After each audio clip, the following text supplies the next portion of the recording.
জাতীয় থেকে আন্তর্জাতিক, প্রান্তিক জনপদ থেকে নগর, চারপাশে এই মুহূর্তে কোথায় কি ঘটছে তা নিয়ে আয়োজন এখন চারদিক। সঙ্গে আছি আমি হাসিব বিল্লাহ। খুব শিগগিরই দেশে গণতন্ত্র প্রতিষ্ঠা পাবে। নেতাকর্মীদের সে লক্ষ্যে কাজ করার নির্দেশ দিয়েছেন বিএনপি চেয়ারপারসন বেগম খালেদা জিয়া। একই অনুষ্ঠানে দলের ভারপ্রাপ্ত চেয়ারম্যান তারেক রহমান বলেন, অন্তর্বর্তী সরকার 10 মাসেও জাতীয় নির্বাচনের তারিখ ঘোষণা না করায় দেশ অনিশ্চয়তার দিকে।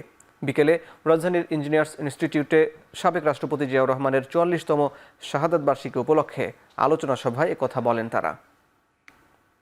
দেশের বর্তমান অন্তর্বর্তীকালীন সরকার 10 মাসেও জাতীয় নির্বাচনের সুস্পষ্ট তারিখ ঘোষণা করেনি। ফলে রাষ্ট্র এবং রাজনীতিতে এক ধরনের অনিশ্চয়তা সৃষ্টি হয়েছে এবং এই অনিশ্চয়তা সৃষ্টি হওয়ার কারণেই আমরা যদি খেয়াল করি, দেশে অর্থনৈতিক কর্মকাণ্ড বলা যায় প্রায় স্থবির হয়ে পড়েছে। জনগণের ভোটে নির্দিষ্ট মেয়াদের একটি স্থিতিশীল সরকার না থাকায় দেশে কাঙ্ক্ষিত বিনিয়োগও হচ্ছে না। সংস্কারের ব্যাপারে কিন্তু কোনো রাজনৈতিক দলের তেমন কোনো আপত্তি নেই, তবে সংস্কার নিয়ে সরকারের অযথা সময় ক্ষেপণে আপত্তি অবশ্যই রয়েছে। বাংলাদেশের জন্মের সাথে জড়িয়ে থাকা এক অবিচ্ছেদ্য নাম শহীদ প্রেসিডেন্ট জিয়াউর রহমান, যে গণতন্ত্র প্রতিষ্ঠা আর সার্বভৌমত্ব রক্ষার লড়াইয়ে তিনি শাহাদাত বরণ করেছেন। সেই গণতন্ত্র নিরবচ্ছিন্ন যাত্রা আজও বাধাগ্রস্ত হচ্ছে প্রতি পদে পদে। খুব শীঘ্রই আমরা বাংলাদেশকে গণতন্ত্রে পুনঃপ্রতিষ্ঠিত দেখতে পাব। এই হোক শহীদ জিয়ার শাহাদাত বার্ষিকীতে আমাদের অঙ্গীকার। এই লক্ষ্যে সুশৃঙ্খলভাবে এগিয়ে চলার জন্য আমি বিএনপির সকল পর্যায়ের নেতা কর্মী ও দেশবাসীর প্রতি আহ্বান জানাচ্ছি। ইশরাক হোসেন ইস্যুতে উচ্চ আদালতের আদেশের কপি হাতে না পাওয়া পর্যন্ত কোনো মন্তব্য করতে চান না সিসি। বিকেলে সাংবাদিকদের তিনি আরও বলেন, আদালতের রায়ের কপি পেলে আইন দেখে সিদ্ধান্ত জানাবে নির্বাচন কমিশন। আমরা অ্যাপিলেট ডিভিশনের কোনো রায় এখনো পাই নাই। এটা পাওয়ার পরে এটা কি রায় আসে, কি ধরনের সিদ্ধান্ত আসে, ইত্যাদি আইনগত বিভিন্ন দিক পরীক্ষা নিরীক্ষা করে আমাদের যা করণীয় সেটা আমরা সেভাবে রায়টা আপনারা কিভাবে দেখছেন? না, রায় তো পাই নাই। আমি টেলিভিশনের হেডলাইন দেখে তো কোনো সিধা মন্তব্য করা যায় না। না, আইনজীবীর সাথে আমাদের কোনো কথা হয়নি। এদিকে দ্রুততম সময়ের মধ্যে শপথ আয়োজন করে ঢাকা দক্ষিণ সিটি কর্পোরেশনের মেয়রের দায়িত্ব বুঝিয়ে না দিলে চলমান আন্দোলন আরও বেগবান করার হুঁশিয়ারি দিয়েছেন বিএনপি নেতা ইশরাক হোসেন। বৃহস্পতিবার দুপুরে নগর ভবনে চলমান বিক্ষোভ ও অবস্থান কর্মসূচিতে উপস্থিত হয়ে তিনি এ হুঁশিয়ারি দেন। এদিন পূর্ব ঘোষণা অনুযায়ী নগর ভবনের মূল ফটকের ভেতরে বিক্ষোভ ও অবস্থান নেন ইশরাক সমর্থকরা। কয়েকদিন ধরে ঢাকাবাসী ব্যানারে হওয়া এই আন্দোলনকারীরা বৃষ্টি উপেক্ষা করে চালিয়ে যান কর্মসূচি। দুপুরের পর ইশরাক হোসেন উপস্থিত হয়ে বলেন, আদালত সিদ্ধান্ত দেওয়ার পরও গড়িমসি করছে সরকার। মেয়রের দায়িত্ব বুঝিয়ে না দিতে অন্তর্বর্তী সরকার ব্যর্থ হয়েছে বলেও মন্তব্য করে এ সময় ইশরাক হোসেন বলেন, আদালতের নির্দেশনা না মানলে তা হবে অবমাননাকর। একজন মেয়রকে শপথ পড়াতে পারছে না জানিয়ে ভবিষ্যতে নির্বাচিত 300 সংসদ সদস্যকে কিভাবে বর্তমান সরকার শপথ বাক্য পাঠ করাবেন সেই প্রশ্নও তুলেন বিএনপির এই নেতা। আমার কথা একটাই, একজন মেয়রকে তারা শপথ গ্রহণ করাতে ব্যর্থ হয়েছে, তাহলে আগামীতে 300 এমপিকে শপথ গ্রহণ করানোর জন্য তারা কি কার্যকরী পদক্ষেপ নিতে পারবে কিনা সেটা নিয়ে জনমনে যথেষ্ট সন্দেহ তৈরি হয়েছে।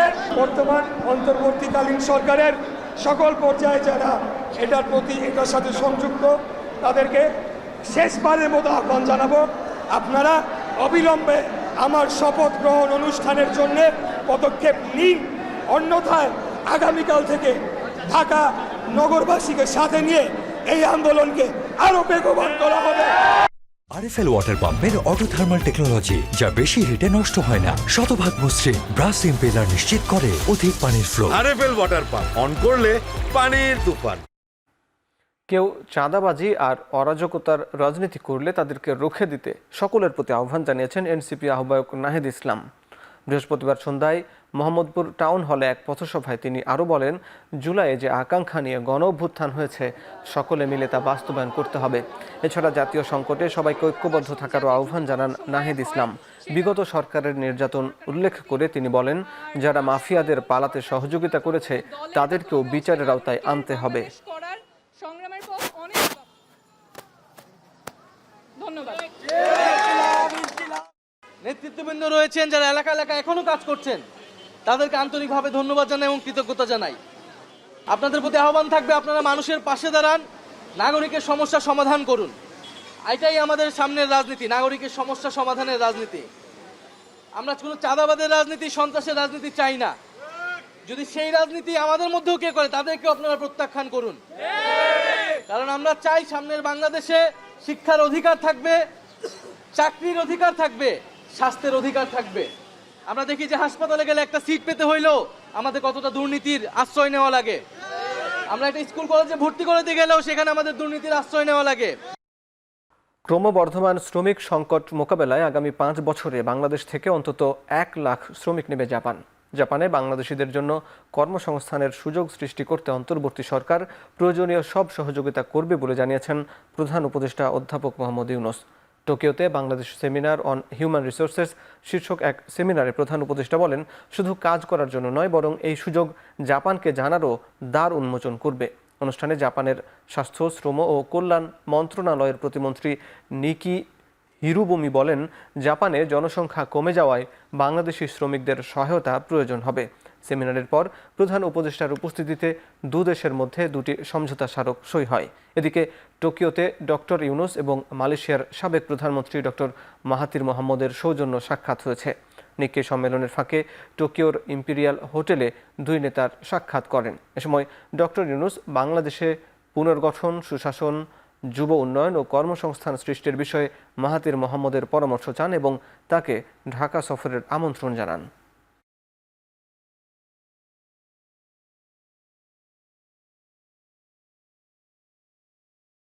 We can send our young people to work here becomes very exciting because it touches individuals right away. When you build a port, I don't know how it will come to me, how we are benefited, but it's good news. We have a port Japanese are building for us. But when you say you have a job waiting for you, a language waiting for you in Japan, it's immediately become personal. Yes, I can be one of them. বিশ্ব শান্তি প্রতিষ্ঠায় বাংলাদেশ আজ একটি স্বীকৃত এবং অত্যন্ত গ্রহণযোগ্য নাম।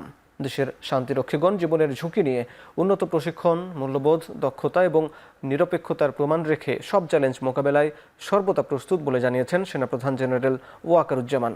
বৃহস্পতিবার সকালে শেরেবাংলা নগরে বাংলাদেশ চীন মৈত্রী আন্তর্জাতিক সম্মেলন কেন্দ্রে আন্তর্জাতিক শান্তিরক্ষী দিবস উপলক্ষে আহত শান্তিরক্ষীদের সংবর্ধনা দেওয়া হয়। সংবর্ধনায় অর্থ উপদেষ্টা ডক্টর সালেউদ্দিন আহমেদ উপস্থিত ছিলেন। এ সময় সেনাপ্রধান বলেন, পুরুষ সদস্যের পাশাপাশি নারী সদস্যরাও অগ্রণী ভূমিকা পালন করছে। প্রধান অতিথির বক্তব্যে অর্থ উপদেষ্টা বলেন, জাতিসংঘের শান্তিরক্ষা মিশনে সহযোগিতা অব্যাহত রাখবে বাংলাদেশ। বিশ্ব শান্তি প্রতিষ্ঠায় বাংলাদেশ আজ একটি স্বীকৃত এবং অত্যন্ত গ্রহণযোগ্য নাম।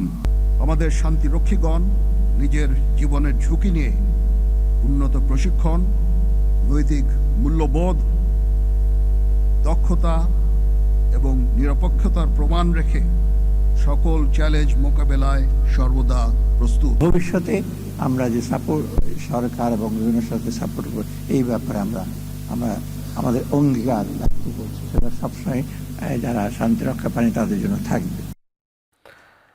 রাজধানীতে সারাদিন বৃষ্টি হচ্ছে। সেই বৃষ্টির খবর জানাতে যুক্ত হচ্ছেন সানি মৃধা। সানি, বৃষ্টিতে নগর জীবনে কি পরিস্থিতি, পথচারীদের কি অবস্থা, যানজট কেমন দেখছেন, বিস্তারিত জানাবেন।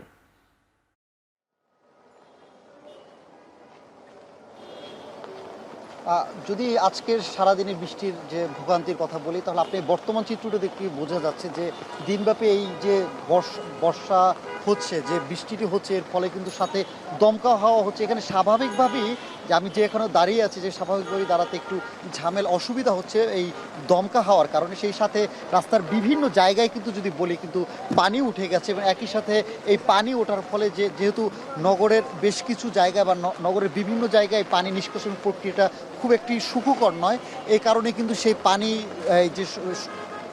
নিষ্ক্রিয় হওয়ার যে বিষয়টি থাকে, সেই ফলে কিন্তু রাস্তায় পানি জমে যায়। এই পানি জমার ফলে কিন্তু যানবাহনের গতিবিধিও একটু কমে যায়। পাশাপাশি যারা শ্রমজীবী রয়েছেন, রিক্সা চালক রয়েছেন, তাদের কিন্তু দৈনন্দিন জীবনটা কিন্তু স্বাভাবিকভাবে যে পরিমাণে তারা যাত্রী যে পরিমাণে তারা পেত বা স্বাভাবিক যাপনটা যেভাবে হতো সেভাবে সেই জায়গা থেকে কিন্তু সেটা ব্যাহত হচ্ছে।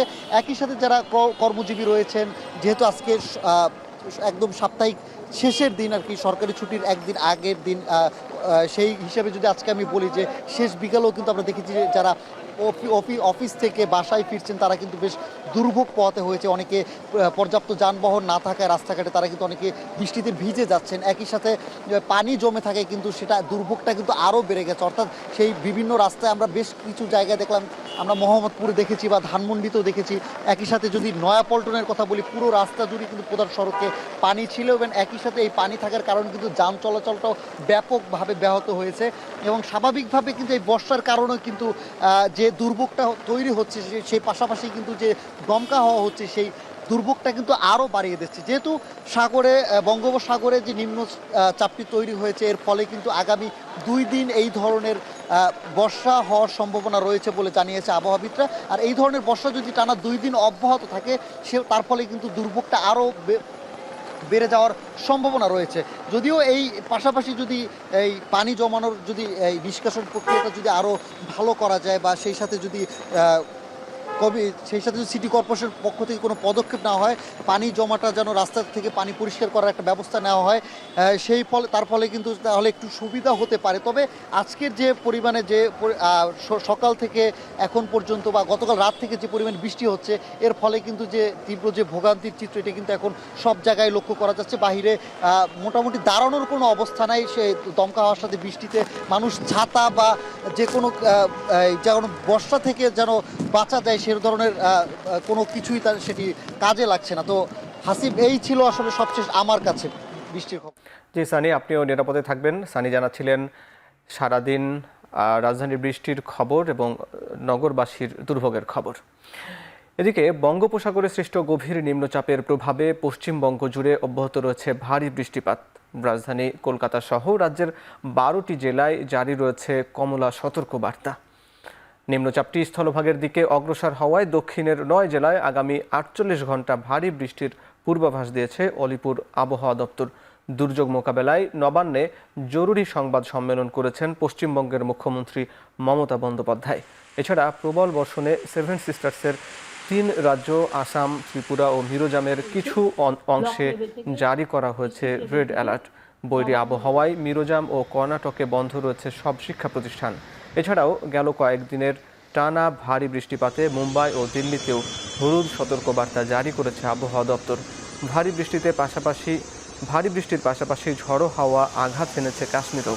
গাছপালা ভেঙে কেন্দ্রশাসিত অঞ্চলটিতে ক্ষতিগ্রস্ত হয়েছে বেশ কয়েকটি স্থাপনা। এদিকে প্রতিকূল পরিস্থিতিতে সিকিম সফর করেছেন প্রধানমন্ত্রী নরেন্দ্র মোদী।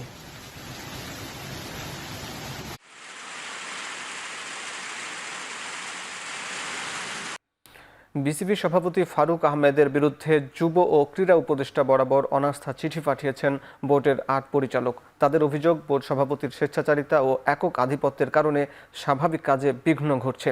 সভাপতির নানা বিতর্কিত কর্মকাণ্ডের কারণে দেশের ক্রিকেটের মানহানি ঘটছে বলেও অভিযোগ করেন তারা।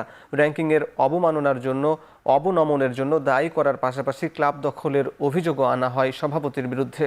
ক্রিকেট বোর্ডে বর্তমান পরিচালক আছেন 10 জন, তার মধ্যে একমাত্র ফারুক আহমেদ ও আকরাম খান বাদে বাকি সবাই অনাস্থা চিঠিতে স্বাক্ষর করেছেন। বিসিবির বর্তমান প্রেসিডেন্টের ব্যাপারে একক আধিপত্য অভিযোগ এনে পরিচালকরা বলেন, অনেক সিদ্ধান্তের ব্যাপারে জানানো হয় না তাদের। এমনকি কোচ নিয়োগ বা ছাঁটাই করা সহ সব বিষয়ে একাই সিদ্ধান্ত নিতেন ফারুক আহমেদ। শেষ করছি এখন চারদিক। এখন টেলিভিশন ওয়েবসাইটে দেখতে ভিজিট করুন www.ekhon.tv। ফেসবুকে দেখুন facebook.com/tv.ekhon এবং ইউটিউবে দেখুন youtube.com/c/ekhon tv।